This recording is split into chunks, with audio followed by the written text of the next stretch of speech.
Shalom, peuple de Dieu, que Dieu vous bénisse abondamment au nom puissant de notre Seigneur Jésus-Christ.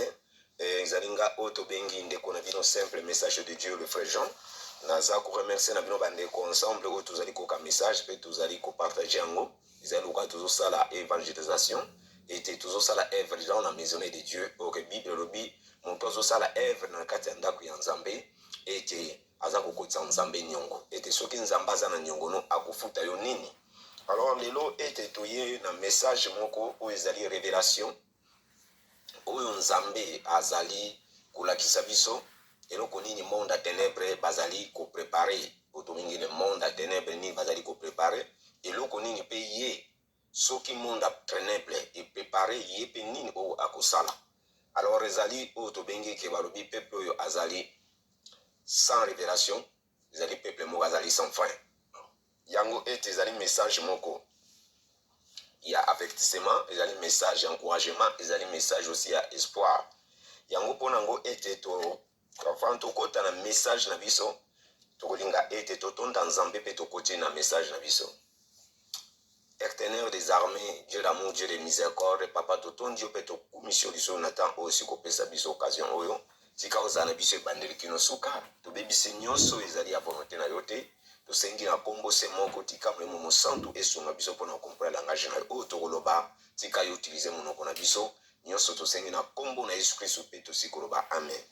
Bien shalom shalom peuple de Dieu ezali message ndenge na lobi révélation o Nzambe atalisi biso eloko nini monde à ténèbres elingi eza ko préparer et de nini oyo yepe akosala soki monde ya ténèbres est préparé to moni nyonso pasaki atikeli bango temps et tout le monde baza kosala numéro mosusu. Alors toyebi ke biso tozali bana Nzambe, toyebi Nzambe azali Nzambe à temps pe à circonstance, azali o to benga changeaka temps pe a changeaka circonstance. Tout comme akokoloba esami tout comme pe koloba esami te. Donc azali souverain. Eloko ezala biso d'abord to akesoke message ye, eloko liboso tokota losambo. Et puis to landa ba instruction o epesa maka na kati ya message. Message autobengé prophétie, Isaka eloko moto méprisé mais to examiné. Alors tu es que Dieu parle tantôt d'une manière d'une autre. Alobaka na prophétie, na songe, na vision, na parole, la connaissance, na parole, la sagesse, alobaka aussi na ba acte, alobaka aussi na bi lembo. Yango ete, to ko parler aussi na message autozotu na la bête de l'événement. Est-ce que réellement bête en azali wapi pi azanani? To lukato sosola. Nyonso ete pona ko faire comprendre le peuple de Dieu. Alors yango ete si vous avez la bête de l'événement to ki mokonza mboka mo azo bimisango na monoko azo bimisango la bête de l'événement arrive, la bête de l'événement est là. Alors lelo tu ngato comprendre bête wana azanani et puis to yoka message oyo Nzambe ala kisibiso na songe. Yango ete oyo babengi bête azali nani? To yebi bête. Le mot bête, ils ont pas bête féroce. Ils ont bête ou ils ont physique, ils ont bête ou ils ont spirituel. Mais toko kenena d'abord tout le monde a Trinité ensemble. Na ko expliquer na Trinité ensemble pour nous faire comprendre nos bêtes. Trinité ensemble tout le monde a quatre Trinité ensemble tout ça na papa, moi na pe molimo mo santo. Et tout le monde ni na quatre Trinité wana Nzambe apesi otobengi Jésus-Christ apesi trône apesi puissance appréciée autorité na likora autorité nyonso et trône wana ezali église oyo lelo ke to sangana ko to bake to former corps ya Christ yango ezo former église. L'église ezali bâtiment te mais église ezali yonanga to sangani to komi moto moko yango to zo bake tangu to yambi Yesu donc Christ akomi kati na biso donc to komi moko eloko zo sangisa biso ezali Saint-Esprit oyo ke eza kosunga biso. Alors Saint-Esprit ezali puissance d'en haut. Ezali eloko batikila biso eloko oyo ezosala ozala chrétien ozala croyant. Siko so tozongi siko na trinité ya diable. Na trinité ya diable tokomona ezali na so botangi yango faut vérifier avec l'écriture pour ekosunga bino. So total Apocalypse chapitre 16 verset 13. Bazo banabiso dragon, bête et puis faux prophète. Donc na kata trinité à diable tomoni otobenga dragon, bête et puis faux prophète. parce que diable alandaka nzambe ndenge azosalela. Donc ezali loko toujours faire comprendre comment administration invisible bazo fonctionner na côté ya nzambe na côté ya diable. Et vous allez bien ndeko kuningana kokata message te et ko aider au na connaissance au bakisa quelque chose. Alors sikoyo ete to moni diable apesi sikoyo oto bengi bête apesi puissance apesi trône apesi pe oto bengaka autorité, grande autorité. Sikoyo bête wana so botani yango na Apocalypse 13 verset 2 botalango botana na verset 4 aussi na verset 18 obazola sa chiffre na. Donc apesi iloko wana nyonso. Omoni sikoyo kuna jinani nzamba apesi Jésus sikoyo pa apesi to bengi bête. Parce que dragon ye wana babengaka ancien serpent, ye wana babengaka oto bengi diable, ye wana babengaka satan. Tout kombo wana ezaka ye moko. Sikoyo oyo babengi faux prophète ezali esprit oyo babengaka esprit impur. Ezali esprit oyo baza kotravaille nango ensemble ndenge biso toza connecté abata nzambe na Saint-Esprit. L'esprit babengaka nango l'esprit du Dieu tout-puissant, le Saint-Esprit, l'esprit saint du Dieu vivant. Donc il y a bango pesiko l'esprit, il y a Satan. Mais si on va bien le faux prophète. On a terme, il faut pas comment l'esprit impur, esprit mauvais, esprit méchant. Ils allaient esprit où ils ont agir dans ba fils ya rébellion. Il y a un moment où on a commis coulo dans zo kata mutuluko là, ça sans pitié. Ce qu'on a kati wana, bête sikoyo, aza représenter nani. So to songi na nini ya trinité nzambe. Tokomona Bible lobini. Bible lobi ke Jésus azoloba nyonso tokosenga pa ya papa et na kombo na yepesa melibiso. Donc avant tout ozwe loko pa ya nzambe foleka na kana la Jésus. Siko pe na trinité na bango avant tout eloko yo kulingo zwa pa ya diable il faut le cas na otobengi bête. Bête ezola kisa otobenga ka l'image. Azana image donc il temple na ye parce que na lobi Jésus temple na église. Siko bête temple na bango ezali otobengaka hôtel nyonso bomengaka hôtel ya wana otobengi nini na ye trône na ye. Trône na Jésus ezali église. Trône siko ya nani ezali otobengi temple na ye. Donc omona babasala temple moko boye eza occultisme omona ta mosu nganga tchetche biloko wana tozomona wana ezali otobengaka nini image na ye. Donc avant tout ozwe loko ozoke pa nganga tinganga siko tango okoma kuna ye akwadore aza kwadore bête image ya bête na bike kona lo makambo po asengi mais na canal ya bête. Siko na mokili partout ozomona biloko wana ntango musu mosena nzambe ete azali kosala oto bengi akota ba science occulte. Donc ezali wana ndenge mosala nzambe wana koti peut-être à travailler na image moko. Peut-être eta musu ba cha dessin moko dessin wana yango ozomona keza image ya bête. Mais ozomona ngo dessin nzoka eza image ya bête ezali signe oyo ya travailler nango. Yango ozomona ke ndeko na nga tokeba surtout na bato ba place oyo tokenda kokota eza na bandako ba église mosusu tozokende eza église ya nzambe te ezali église ya Satan parce que ntango ye déjà azoservi Satan bino tout automatiquement bozali kosangisa bokomi corps moko biso toformaka corps ya Christ bino moyo boforme corps ya diable parce que ye asi azoservi maître wana yango ki tozala prudent na baplace oyo tozokota baplace mosusu tozokota eza place anganga fo mpena kotunisa molimo mosantu kotuna place ozokende kopriaka nango eza nécessaire mingi baza kokota na biloko wana sans le savoir. Alors sikoyo bête wana oyo tozoloba wana le vrai bête oyo azali invisible donc aza neti numéro 1 ye moto aza responsable na nyonso oyo nzambe apesa yesu comme si Jésus donc ye neti eza comme Jésus na bango ya trinité na bango na trinité na bango azala comme Jésus Christ. Sikoyo azo représenter Satan a onase ndenge ni toyeba ya za bête oui makambo azolobaka la bête événement et là azali tokomona ye aza na autorité oyo bête aza nango sokotali na Apocalypse 13 verset 2 4 8 et 18 omona bazo basiri ba chiffre wana tokomona ye aza na autorité azali bato baza koyela ye mingi na place oyo afandi. Donc aza pesa bato ba puissance. Et puis aza na trône.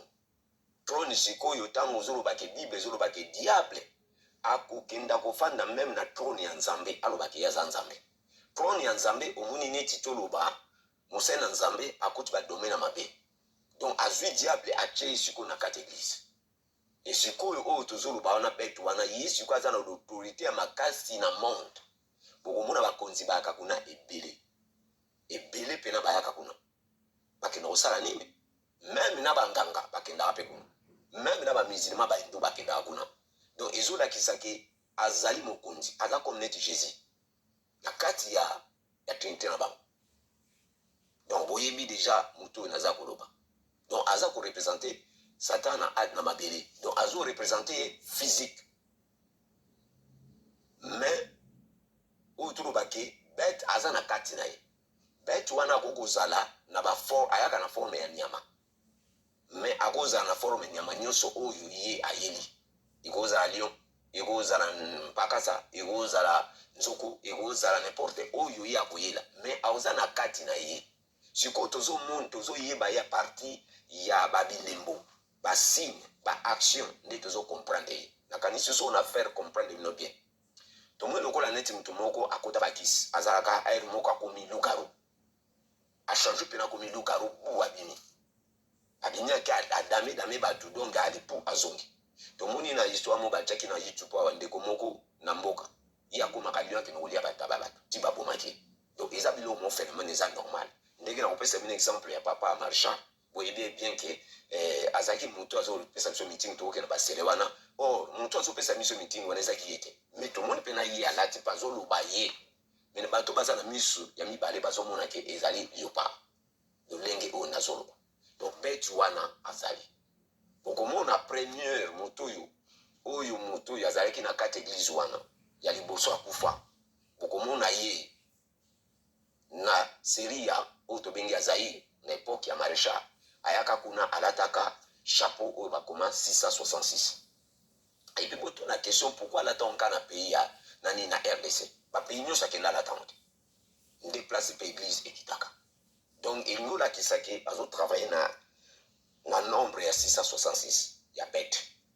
Donc même Moussa Nzambe soka continue au travail na chiffre ya 666. Donc yo bamba bono pour le moment nanu babambe ote parce que cet esprit zali présence à Christ zanan. Tant que Christ okeni wana ndi babonko bamba batongo pena bamba. Mais pour le moment bako bamba un peu spirituellement. Tous à peu prina. Yango faut à la prina yango de bike to keba. Yango toujours ba ke bête. Na kanisi mo comprendre bête ye mokonza mboka na zoloba. Donc azali. Alors tout le monde de temps en temps bête wana biti nizani. Biti na yepo na komema église ya corps ya Christ. Ya libulu ya moto. Donc pona combattre église ya corps ya Christ. Donc azo sala sembla neti ke aza mutu amala nzoko oto ito ini. Donc azo nga combattre. Yango na message on a lubi bête. Boye ka ndenge monde wana invisible et fonctionnaka. Donc Satan andaka ne kanzambe. Yango ete message ya kuta bête on a lubi yango wana. Alors tout le monde makambu nyonso ile kaki awa. Yi aza na tête makambu wana. Bazaki na réunion entre yi na bête na dragon. Na mboka oyo. Tango balancer malade oyo. Waneza parenthèse musupe asuto lubango. Zambala exception nyonso. Ndeko langa to yebi biloko révélation nzamba zo la so ba révélation oyo abimisaka mona batu. Ninga ba na dernier jour a reprendre l'esprit na ba chaîne nyonso. Ezali pona biso to za bokebi to kota mabondeli. To tambo na kobanga nzambe pona to échapper na makambo oyo nyonso ya mabe. Eza apesa ba biso mpambaka te po histoire ya kopesa ko non. Eza ko apesa biso ke to za prudent. Alors message oyo na ye na ngondeko ezali message ezali oyo songe na zo ya kindoto.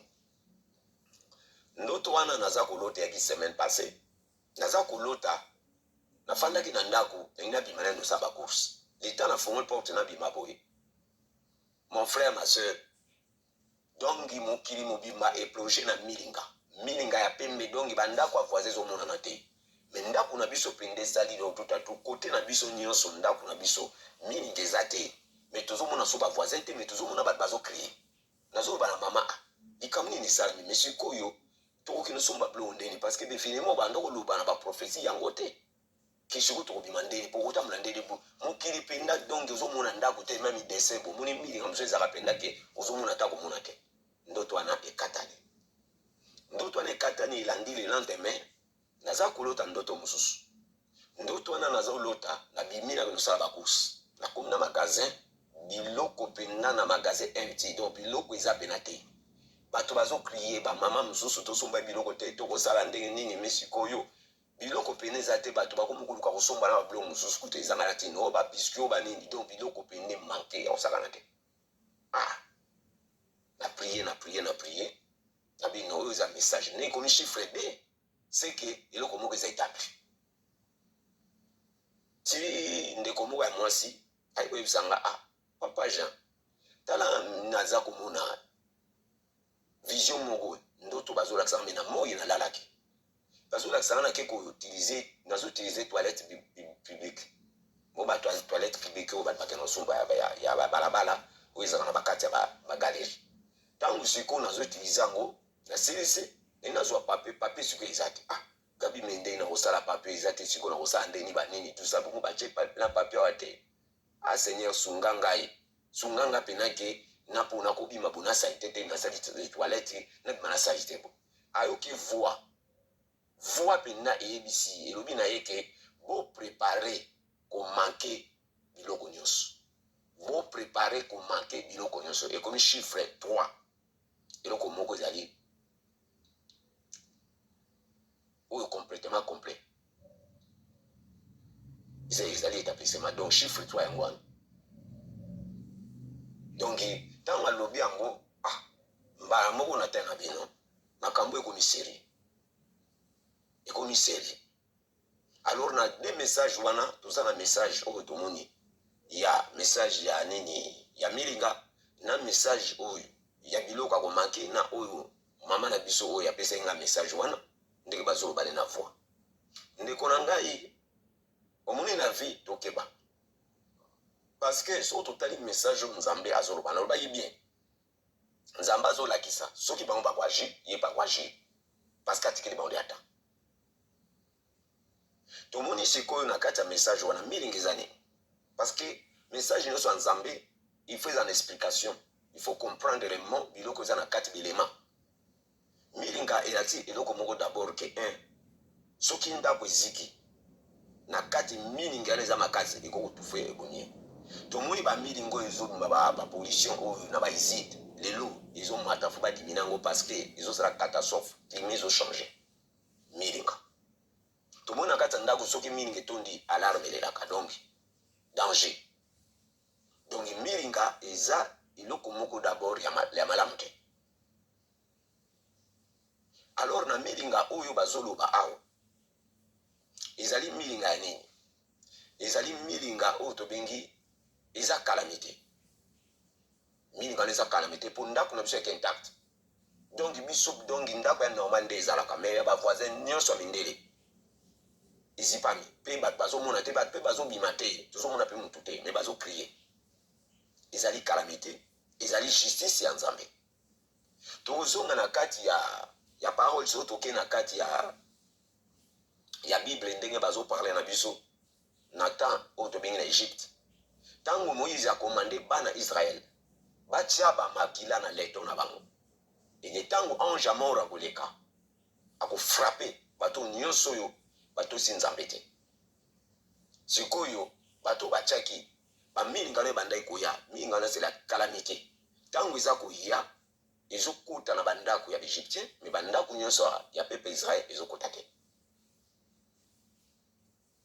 te tomoni aussi ntango bazotraverse mer rouge mai efungwami mai koto ezoningana me bango bakoti bazaki à l'aise ndenge tozomona ndako na biso ezaki à l'aise wana eza premier message oyo napesi nzambe alingi sikoyo asala justice contre les méchants contre bato bazotambola mabe soki tozongi na makomami tokomona na kati ya bible balobi ke ekomi temps ekomi moment tokomona balobi na Ésaïe chapitre 26 na verset 20 et 21 babi va mon peuple entre dans ta chambre et ferme la porte derrière toi cache-toi pour quelques instants, jusqu'à ce que la colère soit passée.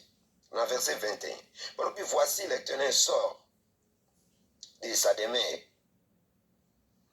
pour punir les crimes des habitants, à commettre sans bango ani et bako zana na place okimate. Donc zamba zo senga biso et commitant soko pesa vie na Jésus-Christ mon frère pesa soko ozwa opesa vie na Jésus-Christ otambula bien te sala repentance sincère parce que Jésus azali chemin, il y a vérité, il y a vie. Azali mai ya bomoi. Azali la résurrection. Nekonanga komi temps et komi moment. Ba makambo bivini mezoya. Ndenge na robi nzamba za souverain. Oyo tozoloba ekoko ya koko ya pete. Miyimo kwa yebi. Mais na kolongana expliquer pourquoi ekoko ya. Yango balobi na biso na psaume 91. Balobi que celui qui demeure sous l'abri du Très-Haut repose à l'ombre du Tout-Puissant. Oyo azali ko demeurer sous l'abri ya Très-Haut a ko reposer na l'ombre ya Dieu Tout-Puissant. Yo sikoyo ozo reposer na l'ombre ni ya ténèbres. Et tangu événement na koya parce que Satan tangu attaque yaka tangu otobengaka justice nzambe koyaka tangu nzamba yaka ko tcha justice na ye. Soki akokite akutiliser bakor nyonso bato nyonso babengi ba depte na ye pour azwa moyen akima aza père de mensonge azwa moyen akimi akei. Donc yango était vraiment tous à la prudence. Alors si ko soto komi na message ya mibale o tozolo bake ya biloko ezangi na magasin. Pourquoi? Parce que makambo oyo ndeko nanga tozwa ngo à légèreté tozwa ngo sérieux parce que ngai bamikoyele kaka na otala na ba YouTube namoni émission mo ya mindele bazokoma ke to préparer ya ko manquer biloko na comprendre yango te natali yango bonga bia c'est no économie c'est no makamde ba staki ba kusaka ekine wana mais sikoyo tangu ndenge sera lobi yango ngape o na moni yango biloko ezangi donc ina luko banini ke sikoyo balingi ba changer et stratégie bayibi penda ke ba boucher siko o tobengaka programme ya alimentaire bayibi ndenge bomu yango wana o yaka mutu pena soka lete akomaka kanda dongi o nusu bana lwa sala po luka kaka alesa bana naye donc bayibi ba boucher yango maintenant ko boucher yango balingi ni ba utiliser aussi guerre tomoni tension aux orignées nazi entre Thaïlande na Chine parce que des jours na mona kiango natali na du message wana le lendemain nga aussi na mona ki na kati ya YouTube président ya Chine azo commander peuple na eba ba tia ba provision na ndako sinon bango ta msuba kota ba confirmant mais maladie so mata alors et te ba tia ba provision ba to ba kota magasin pe non ndeko bazabi donc massa bato na ko comprendre que oui ils a confirmant mais ils a aussi azo préparer guerre contre Otobengi et Thaïlande guerre wana ko embrasser même OK et aux en Asie même les États-Unis vous allez toucher. Or, le pays États-Unis, Chine, baza pays moko, oyo, baza cerveau, il y a moteur, il y a système économique mondial. Ce qui va payer wana bou, il est coupé comme crise. Ce qui bazo luka moyen diable, bazo luka moyen nenga okotana. Parce que tout le monde première stratégie na bango est simbité. Bota la bango pena bête affaiblie, mais non abandonnée. Diable soko akoyi azongiraka. Siko bya kozongera ngo susu parce que tant to bandaki na première stratégie ezaki na guerre wana banda ko annoncer isana mate ba professeur bima to kota ba losambo makambo ni sa mate et le lenge ba wende ko toza ko annoncer awa eza eloko liboso to cha prière mais to za la prudent l'homme prudent voit le mal à kashaka bazo ba ke beaucoup manquer cause la susu te que non ndeka ko la biso ko robo nzamba za nini obatu mususo non kolo landa bloko wana te nzambe moka yebi nzamba yebi biloko za na babakaze eza déserte donc ceux qui basolo ba bo préparer bo somba ka biloko bo tshana ndako tango biloko ko manquer nde sikoyo yo bando binisa biloko nozo lia jusqu'à tel point makambo wana o to bengaka kolera nzambe ko passer jusqu'au ko sala bien lero na bando misaka do mo mkemke pimba comme na ba condition pour to pesa yo bo il faut boy mais lero nozo na biloko nozo sala semblant ozoli sabana et surtout ba bozana ba exactement eza moment de konangai to blaquete kete ozo ke na magasin ozu mo ba boîte à sardine bwaka na ndako ba spaghetti bwaka na ndako ozo so malem to éviter pour ozo landa ba information parce que tu éviter guerre on est éclater n'importe quelle heure mais et ozo attend parce que dans chaque pays Europe ba bomba biloko na bango ya pendant une année dans sous 2 ans biloko wana soki et comme na renge ko kisabane ba bimisango ba remplacer mususu ya ba date ya sika parce que les alliés les soins pesa bango suite ya ba guerre deuxième guerre mondiale première guerre mondiale ba souffraka mais biloko wana siko bando pesa on dans condition et puis mingi te to ko so magasin tam so quelque biloko ba pesa donc na ba pays ils ont organisé mais ba pays oyo yebite so pas makila ba de belé net en Afrique net les États-Unis net ba France ils sont pas makila donc ba pays wana ikokota ba guerre civile donc moi va bénéficier de quoi les athées et sur le temps c'est le moment de konanga préparons-nous sombaka biloko bwakaka ko blaquer tes attentes au te ko ndoto nzala bilamba ndako parce que soki nzala lelo bana ba olia bilamba na te to ko somba lambi loso zui sapato ki to kono chike buchanga netu musu ba olia ngote et c'est pour cela préparons-nous parce que ndenge zali wana et bête ndenge na lobi affaibli oui pourquoi affaibli et dit pourquoi première stratégie est marché bah ça peut un risque deuxième stratégie bah réussir parce que tout le monde qui est wana wali boso to priaka to taba prière na yo ya ngai ya bato nyonso e marchaka te mais sikoyo deuxième yango na lobi ke eko pe ko rater pona nini parce que première ba ko ipona nini parce que vous remarquez makambu mingi basara ki na première e marché te tout le monde Angleterre abimi na nini na Europe or no mama balobi selon Daniel Europe muteko kamba mukiri oyo bango ba boyoka parce que bête azali aw mais ce que toujours sentir bête devant même Angleterre donc ba européen ba comme lokola bana akomo sakana bango donc toujours sentir de temps à temps so perdre auto bengi et autorité na ye ezali loko moko esali akomande ngwa to moni bango na baza sous divisé baza penande de comme accord ba climat d'attente ces oreilles entre bango malgré bozo mona bazo sora bana bakambo ebele donc et comme situation moko oyo ke ba comme na grand problème or Angleterre ko matin zamba permettait qu'on puisse buka bango alors eloko nini sali ke ba réciter na première stratégie faut chama toyi pour préparer to préparaka eloko sali ndenge wana exact loko mibale premier secret ba secret na bango nyonso dini oh monde à ténèbres eloko aliboso za secret ko bimsante secret soko ezobima makamna pino pe ezokita yango bo remarquer ba magicien ba kaming ba to bimisi même ba farce o izana ba magicien ba lobi yango papa na biso to bengi baby o ya pesa témoignage pa ya nani ya mama na biso Tiffany na Nazarien alobango ke ba to akina programme moko ya ba farce bo mona ba pesa ba farce ba kosala ba organisme moko boye ba kota po ba détruire ba via bato ba ina ba programme ebele alobango donc eniko lo ba ke ba secret tout et bimi même toki ba mindele ba teki ba tunsu ba sana ba izini wana ba ya mozo mona même ba version et marché te bazo sala et marché te oh bazala ki ba lumoko ba ngeki ba bomande bana mingi mais ici ba mikolo bomba mikolo pona ko éliminer ba ngo po ba ningi nombre ya mokili ekita et puis ba ina besoin ba sacrifice surtout ya bana po bana makila na ba weza na pena fresh menzamba sali ba ngo confondre ba ngo izo zona ba mikolo normal mais bana izo simba ba ngote bazo mona makamutu wana te to moni bana nandi des Égyptiens nzamba sali tout Moïse kende boyi bwaka nzete ça forme pas bwaki ba meli nzete nayo ba nzete na bango mais azaki teti ndeke pe bango ba teti nzambe azotya bango tatolo baki manga magicien te dit tout le monde aza quand même amour aza kwa agir thématique bango mais bazo continuer koruka kaka des stratégies alors ndenge bazo luka bazo foncer ils en attendent que autour baga les Égyptiens que vous voyez vous ne verrez plus jamais bako dinga skona mai to bengi ke na mer rouge bako noyer parce que bazo continuer yango tangu na lobike ekoki ko salima to keba et to préparer to prier pour biso to za la protéger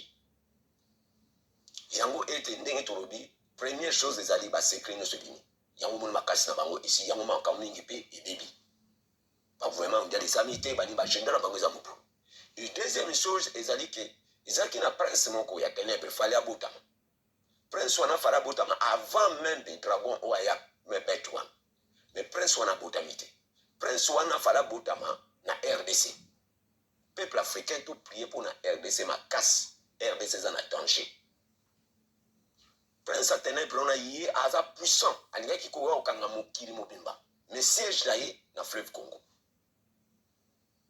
bato banga ba pesa ye nzela ba benda ye aya basala makambo tu ezaki royaume ya Ténèbres eshezaki na kati ya fleuve Congo oyo maréchal atekaka Congo ezwaka possession Afrique mobimba donc maréchal makambo asala adetuisa ebele sikoyo royaume wana ekufi avant ye aya donc diable aza na kanda ya Congo yango ozomona makambo ezoloba na Congo na bozo comprendre pe bitokolo bango mbala nsima mpona kofaire comprendre le peuple de Dieu eloko nini pene ezali donc oyo tobengi prince ya ténèbre wana alingaki kobotama ayaki na elembo ya G8 nani kutu ye aye te mais déjà oyo tozoloba ke G8 ekomi G7 oyo ekoki kokabwana te 8 ezali complètement complet moto akobima te moto akokota te sikoyo ndenge ezali ndenge wana makambo nyonso ebebi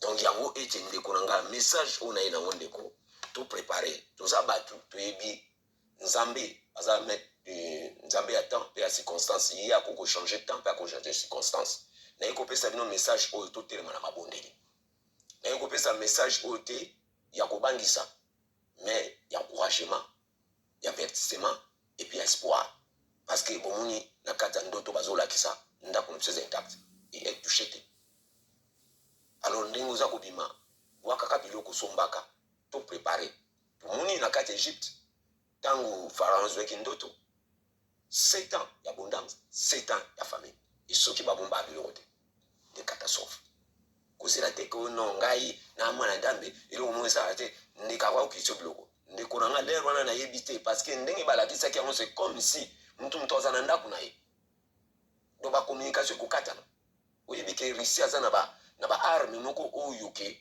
akokobeta yango système ya communication na mokili nyonso ete na se ekufi donc toyeba ke tala nanu d'abord Russie na Ukraine eza bakozi diable azopousse bango na guerre ndeko na nga totelema bomoni ndenge nalobaka awa nzambe l'esprit de Dieu ilobi na voix soki États-Unis emeki kotake Corée du Nord eza fin Amérique voix mpe nda yango na binzambe alobaka na voix na basine na babloke mpe mais sikoyo ntango nayoki yango après quelques jours nananda na bainformation na bayoutube namona mbamo un américain moko bo aza mpe mosali na nzambe ye mpe apesi yango alobi ke seigneur amemi ye siko vision seigneur amemi azolakisa ye ndenge États-Unis ekopanzala papa bamoto ezokwea bato bazozika lokwa bakoni place akokima eza te alobi peuple ede totelema na priere elaki na mandat ya Trump ntango biloko wana ebandaki deja koklate biloko wana bamoto wana sesone mise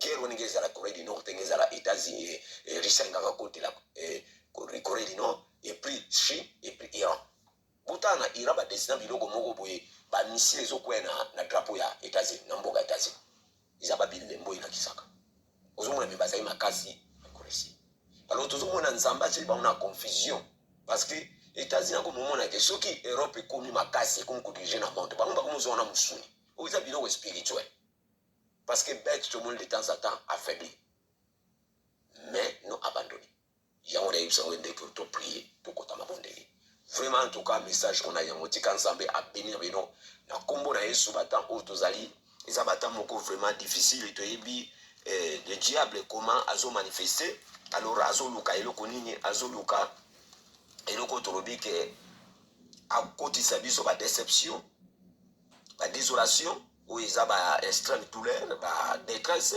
et puis aussi morale physique oyo komema ba affliction ba chagrin moko profond oyo eza sone nini ya douleur pe ya peine oyo komema mort physique pe mort spirituelle bato mosusu baza totambola baza baprisonnier baza bamort vivant alors tomoni bamakambo oyo ke mingi bakrake mais toyebiki biso oza bana nzambe toyebiki soki yo affaibli jour ya détresse force ezalaki détresse oyo baolobango na proverbe chapitre 24 verset 10 e balobi ke togarde notre cœur plus que toute autre chose eza na proverbe chapitre 4 verset 6 conserver pensée na biso totelema na babondeli e to linga koconstruire baninga oyo lelo bazali na ba situation oyo vraiment ekweli bango tokonzi koprier mpona bango nakanisi tokombala nsima tika nzambe abeni bino na kombo na Yesu amen.